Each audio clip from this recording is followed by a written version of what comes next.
Okay, to all Woolooware High students, thank you for letting me do this presentation today. My name is Chad, I'm from 1300 Apprentice, and I'm going to give you some information today on apprenticeships and traineeships. So mainly what our company does, what we sort of do to help you, and what apprenticeships and traineeships are on offer. And most importantly, how you get those jobs, what the little secrets are into getting yourself a job in the industry that you're looking for and whatever trade you're looking to get into. So we'll go through all of that today. The first screen that I have there is it's your career. I'll explain a bit more on the end of the interview or the end of the presentation as to what's important about that. But as it says there too, we've got it all under control. We can give you all the information that you need to get yourself an apprenticeship or traineeship when the time comes for that. Just a bit of information we'll start with about us as a group training company. You may not have heard the term before, group training, but that's what 1300 Apprentice is, a group training company.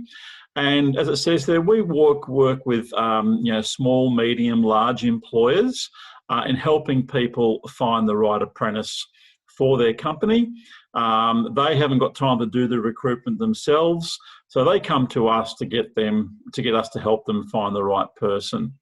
The difference between us and normal recruitment agencies is if that person does get the job, they're actually employed by us and we host them out to that host employer. So the things that we do, we look after the wages that we pay you as an apprentice or trainee. So you get paid every week for that like a normal job. We also look after your annual leave. So you're entitled to 4 weeks annual leave per year, and we look after that for you. All the TAFE and RTO fees that are associated with the course that you do, we take care of all of that. Your parents will be happy to hear that. There's no fees costed to you at all for this service. Mentoring and support probably is the most important thing that we do, because when we actually place you with a host employer, we don't just leave you there and forget about you for the next 1 year or 4 years. We have a field officer who will look after you and mentor you, answer any questions that you might have to help you get through your apprenticeship or traineeship. They're there all the time. They'll do a monitoring session with you normally every 2 months for a trainee and 3 months for an apprentice. So they'll look after you. The last point there, WHS PPE is all about safety. We have a work health and safety manager who looks after all the sites that you go and work at, making sure that they're safe for you. He's actually being very much used now with COVID around. He's really under the pump a bit at the moment, making sure that we all are working in a safe work environment. And we do that for each and every apprentice. And we provide the safety equipment and clothing that you need to get through all of that. So that's what we do at 1300 Apprentice. We're there to help you. The host employers that we send you to, they give you all the experience and knowledge that you need to get through the TAFE qualifications that you go through. So where are we? We're based pretty much in New South Wales. So mainly Sydney metropolitan area, Sutherland Shire, Wollongong, Southern Highlands and Canberra. We only do interstate in Melbourne and Brisbane if a client is based in Sydney that wants us to recruit for them interstate as well. But mainly we leave it in New South Wales and the ACT so that we can give the best and proper service we can to our host employers and to our apprentices and trainees. So what are the big opportunities of getting an apprenticeship or traineeship? Why is it a good thing? Well, the number one thing is you get paid while you learn. It's not for nothing. It's not like work experience. You get paid a wage for doing an apprenticeship or traineeship, and you are able to study in that time to get your qualification, and no money comes out of your pocket for all of that. The number 2 point is that the qualification is recognised right across the country. Every single state and territory in Australia will recognise your qualification, and you'll be able to work, if not just in New South Wales, any other states of Australia. Number 3 point, it opens the doors to various career pathway opportunities. So once you get your trade qualification or a traineeship qualification, you can use that to progress to other higher roles in different areas and that sort of thing. Your qualification is also good to use in many parts of the world. Most countries across the world feel our qualifications are enough for what they have. It's different to people who come to our country. Sometimes they have to go through extra study to get their qualifications up to our standards. So the standards of study here in Australia are very high. So they're the main opportunities that are open to you in getting an apprenticeship or traineeship. The next slide here is all about the different apprenticeships that we offer. I'll talk about traineeships in a moment. Now, this is not all the apprenticeships, but it's the main ones that we target at 1300 Apprentice. And I'll go through those very quickly with you. Just before I do though, a lot of people that come to us for apprenticeships, there are 2 main ones that they like to tell us they want to do, and that's electrical and carpentry. They are the most popular trades that are out there for choice for students. Try and think outside the square a bit with those, because those ones, because there are so many who want to do them, they're harder to get. We don't get many vacancies in those areas because the host employers or employers out there have the luxury of picking the cream of the crop of those people who probably have done a TVET course through year 11, year 12. They have their driver's license by that stage. They've maybe had some work experience on the job. They have their white card.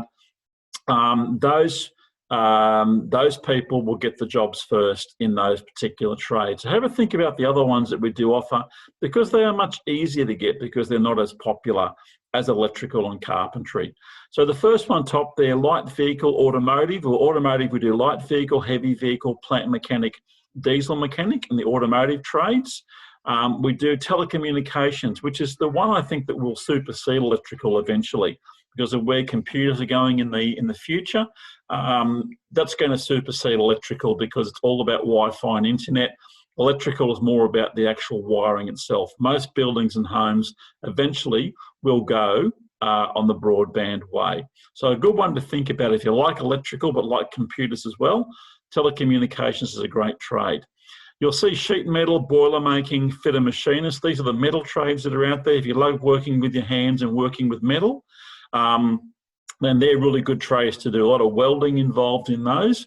Fitter machinist is a trade that is a step up from automotive. If you like mechanical and machines and engines, fitting and machining is a great trade to do as well.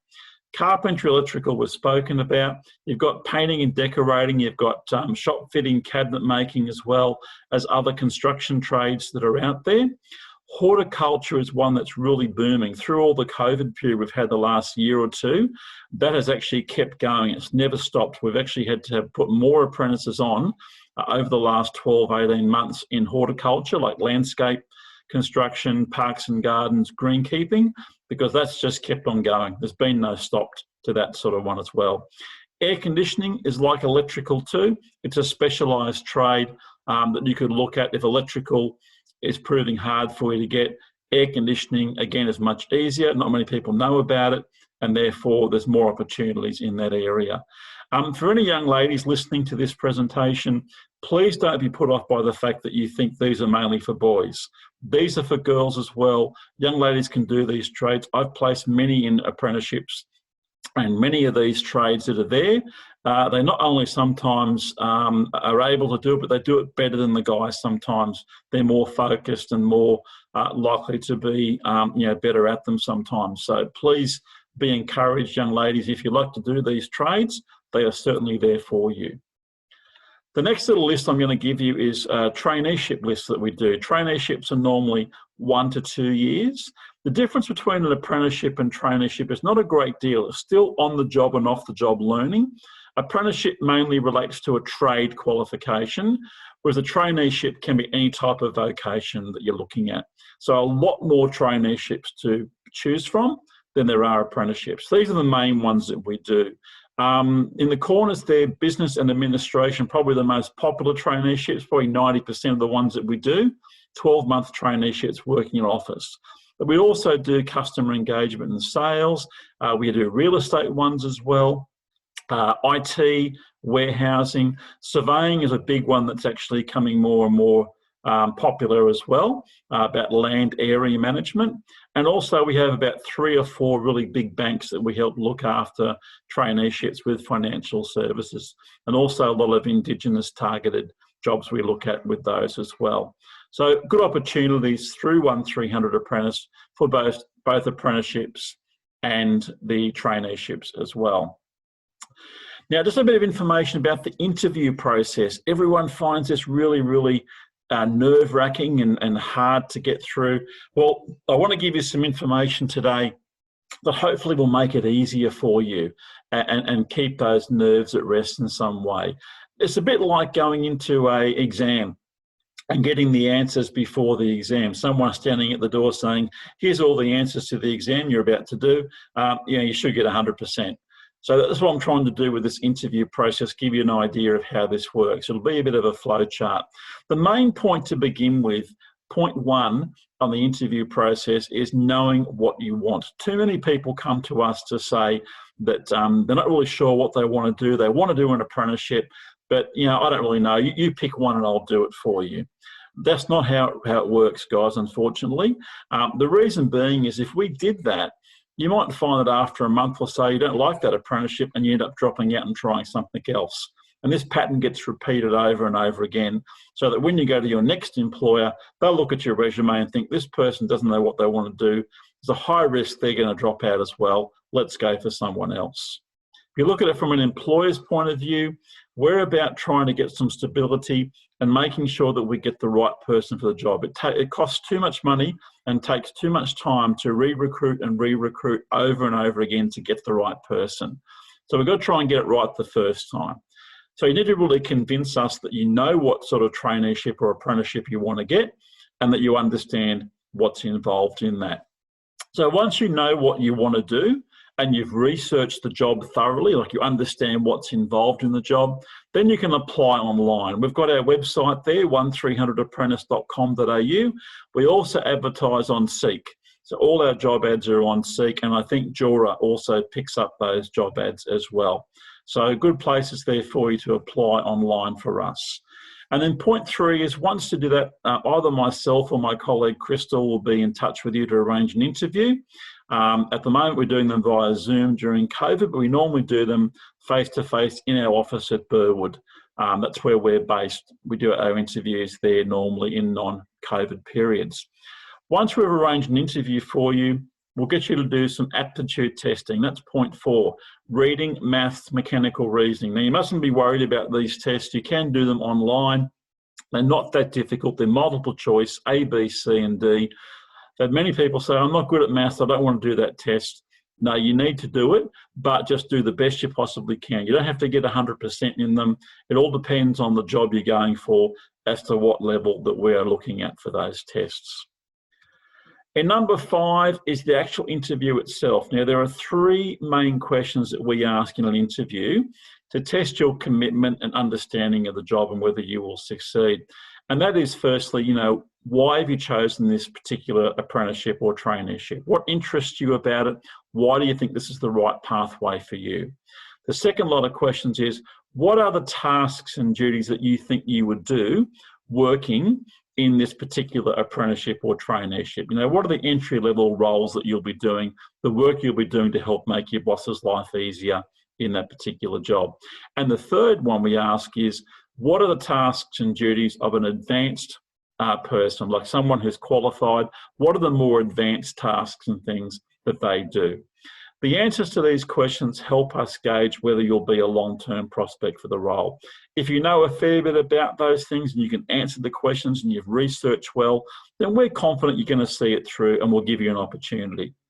But if you're a bit vague or unsure or don't really know what's involved in the particular job, there is a high risk that you'll drop out and will more likely go to the next person. So it's really important to do your homework and research on that so you can answer those questions correctly. So if all goes well in the interview, we'll then get you to meet with the host employer, maybe the one that you applied for in the first place or one that we think will suit you better in the industry you want to go into. And once that host employer has given us the green light to say, yep, we want to take this person on as an apprentice or trainee, then you go through the sign-up process with us, get you registered with the Apprenticeship Centre, start date confirmed, off you go in the job from there. Now, guys, it's a really simple process. It's not really difficult. It's not hard to do. But as you probably have seen, nothing happens unless point one gets done. Nothing else happens. Nothing else falls into place unless we get point one right, knowing what you want. Remember, I said I had so many people, just recently I've had many people applying to me through our website, not saying what apprenticeship they want. When I've asked them, they don't really know. And I can't really help people until we know what sort of job you're looking for.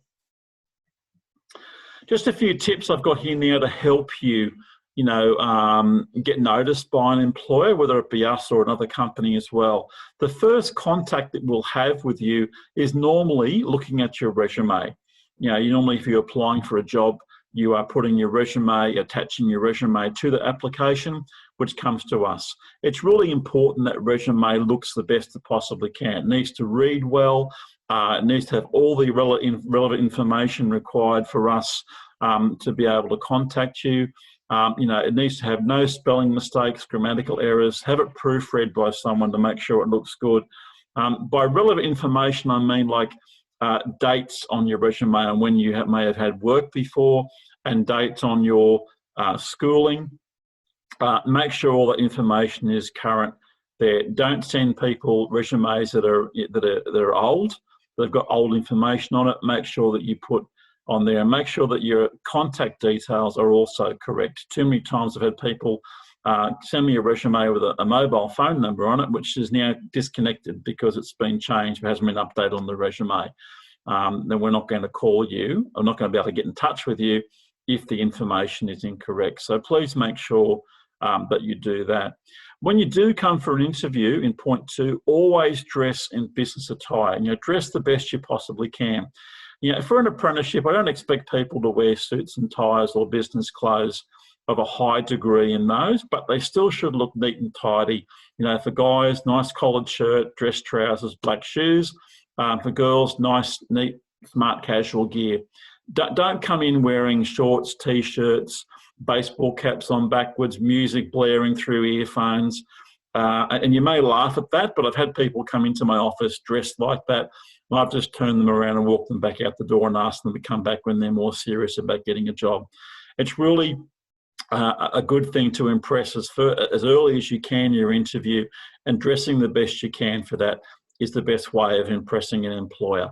So please make sure you do that. Going for an office traineeship, you must wear suit and tie for guys, and business suits and skirt or slacks for girls. So please make sure that you do adhere to those. Number three, a big problem I have these days is people not having their licenses, their driver's license, especially for trades, especially for electrical and carpentry, where you're going to be traveling all the time. Too many guys applying for those jobs when they haven't got their license, or it's still 12 months away. It's going to make it much harder for you to get a job. So my advice is the minute you turn 16, go and get your L's. That gives you 12 months to get your P's. By the time you're 17, finishing year 12, you should have your license and be able to, be better equipped and prepared to get those particular roles. So getting your license as quick as you possibly can. So guys, what's your next step? Well, like I said, your next step is, once you've had a look through this presentation and understand what's involved, you can go onto our website, 1300apprentice.com.au. There's more information there on all the different trades that we offer and that we are able to look through and to research from. More information there for you as well. You can find us on Facebook and Instagram. We've got pages there where you can go on and like, and you'll get all the updates and all the different vacancies that have come through. As I said before, our job ads are on Seek as well. You can look there too. So please feel free to get in touch with us. I'm very approachable as well. If you speak to your careers advisor, you can get my contact details. You can give me a call and talk to me as well about any questions that you might have. So like I said at the beginning, guys, it's your career. And why that's so important is because it's just that, it's your career. It's not your brother's or your sister's or your mates down the road or your mum's or dad's career. It's yours. You're the one that's in control. While you should try and get as much help as possible to get yourself a job, you shouldn't rely on people to do all the hard yards you need to do, like researching jobs, understanding and finding out what's involved in the work, you know, being able to get all the documents prepared that you need to undertake a job interview and application. You know, it's all got to be done by yourself. Don't let mum and dad do all the legwork for you. You should be going on there applying for jobs, talking to employers, and putting yourself in the best light that you possibly can to get yourself that dream job. I know you'd all love to do that, I'm sure. Okay, so if you have any questions, so please feel free to give me a call or through your careers advisor. Please feel free to do that. Happy to answer any questions that you might have. So thank you very much for listening to this presentation today. I hope it's been of some value to you, and I wish you all the best for your career.